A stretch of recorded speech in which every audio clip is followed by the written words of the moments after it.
Eine diplomatische Friedensmission, wie wir sie aus Star Trek kennen. So ähnlich könnte man auch die echten Projekte im Weltraum beschreiben, zum Beispiel auf der internationalen Raumstation ISS. Russland spielt bei diesen Projekten eine zentrale Rolle und deshalb ist der russische Angriffskrieg auch im Weltraum zu spüren. Wie? Das schauen wir uns heute an. Ich bin Jonas Gretel. Hi zusammen. Zurück zum Thema.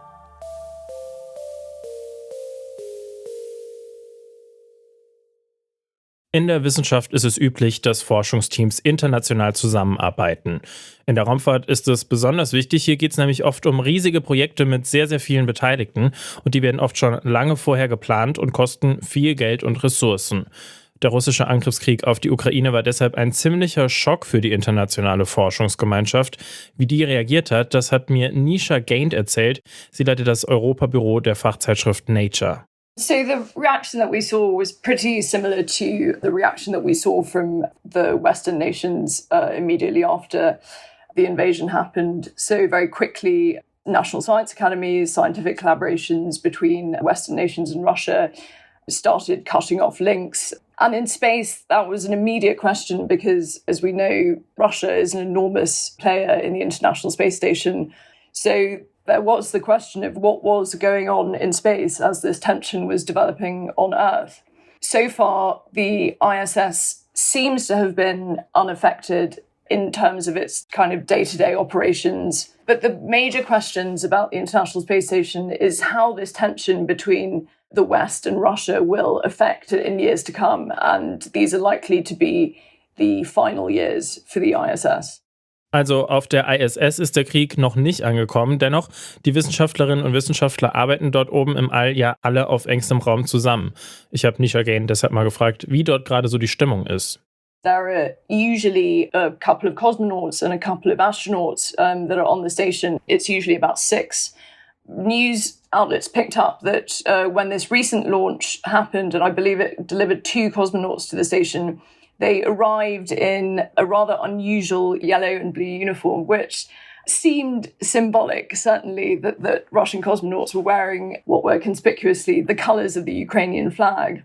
The ISS, since its inception and its construction, has supposed to have been a kind of bastion of diplomacy in the time since the fall of the Soviet Union and things like space exploration and science more broadly.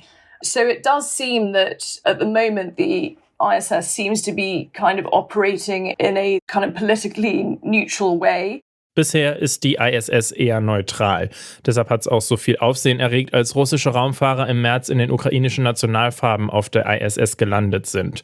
Der Krieg wirft aber auch vor allem einen Schatten auf die zukünftige Raumfahrt. Die European Space Agency, die ESA, die wollte zum Beispiel eigentlich noch dieses Jahr zusammen mit russischen Partnern den Mars erforschen. Jetzt steht das Projekt aber auf der Kippe. That is, of course, a huge blow to the researchers and the space agencies who have been working on this for decades. Space missions like this take literally decades to plan. And a Martian rover would be an enormous achievement for both space agencies. So, of course, disappointment among the scientists who were working on it. But, the point of withdrawing participation in a collaboration with Russia is to send the message that, Russia's actions in Ukraine are morally deplorable. It's a war that is increasingly looking like it is seeing crimes against humanity. And so international organizations like the European Space Agency have to take a moral stand and have to end those collaborations. Wer im All forschen will, der oder die muss lange im Voraus planen und natürlich ist es ziemlich frustrierend, wenn die Projekte dann abgesagt werden müssen. Nisha Gaint findet aber, die internationalen Organisationen, die sollten ein Zeichen setzen, indem sie nicht mehr mit Russland zusammenarbeiten. Könnte sich die ESA denn dann neue Partner suchen, mit denen sie internationale Weltraumprojekte umsetzen kann? Nisha Gaint ist da skeptisch, denn dann müsste die ESA wieder ganz neu verhandeln. It could look for other partners, and I think it was relying on Russia for the descent module and the landing platform for this Martian rover. But the difficulty is that when you have a collaboration like this, there's not necessarily a clean line between the responsibilities. It's not so easy just to remove one major player and to insert another. And then, of course, you would have to restart negotiations about money with the ESA member states. There's an enormous amount of logistics that goes into this kind of collaboration. So it's not as simple as simply replacing one half of the team. Außerdem ist Russland für die ISS extrem wichtig. Die verliert nämlich durch die Reibung in der Luft jeden Tag an Höhe. Russische Raumkapseln docken sich dann an das Raumschiff an und sorgen dafür, dass die ISS wieder angehoben wird. So läuft das zumindest bisher. Aber Russland hat jetzt damit gedroht, sich von der ISS zurückzuziehen. Müssen wir uns also Sorgen machen, dass die ISS irgendwann auf die Erde stürzt? That is a pretty worrying thought. So far, there seems to have been some grandstanding by the Russian Space Agency and the Russian officials there.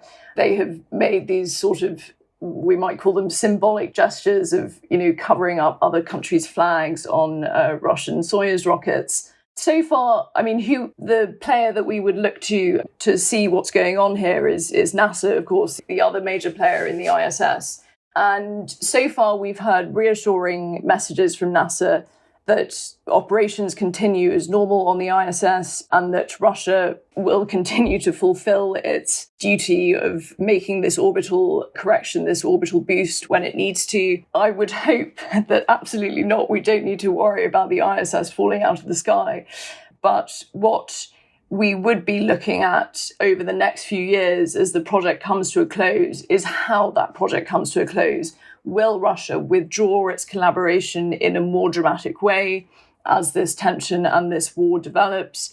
Or will they continue, at least in space, to play in a diplomatic and collaborative way? Die US-Raumfahrtbehörde NASA ist sich sicher, Russland wird sich an die Verträge und Vereinbarungen halten. Jedenfalls bis zum Ende der ISS. Wie es danach weitergeht, das ist im Moment noch nicht klar. Es könnte sein, dass Russland und China im Weltraum enger zusammenarbeiten. Nisha Gant hält das auch für realistisch. That is the thing that analysts, observers, scientists, we will all be watching in the years and perhaps decades to come. We are seeing already hints of Russia and China aligning more closely. We had already seen that Russia and China were tentatively collaborating on a moon base, which would be certainly a very big and significant project.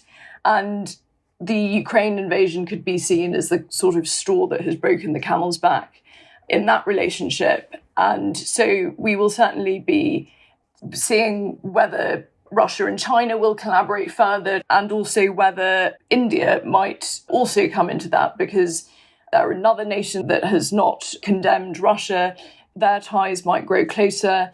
So those are the sort of 2-3 major nations that we'll be watching as the fallout of this conflict continues. Russland und China haben sich auch im Weltall schon länger angenähert. Der Angriffskrieg könnte jetzt der Auslöser sein, dass sie ihre gemeinsamen Projekte schneller umsetzen als gedacht. Russland spielt in der internationalen Weltraumforschung eine zentrale Rolle und der Krieg in der Ukraine hat auch die Harmonie im Weltall gekippt. Manche Kooperationen wurden bereits beendet und das bedeutet, dass lange geplante Missionen nun doch nicht stattfinden können. Und das war's dann auch schon wieder von uns für heute. Die Redaktion hatten Anna Stöckbauer und Charlotte Thielmann. Chefin vom Dienst war Esther Stephan. Die Folge produziert hat Benjamin Serdani. Und ich bin Jonas Gretel und sage ciao, bis demnächst. Zurück zum Thema vom Podcast Radio Detektor FM.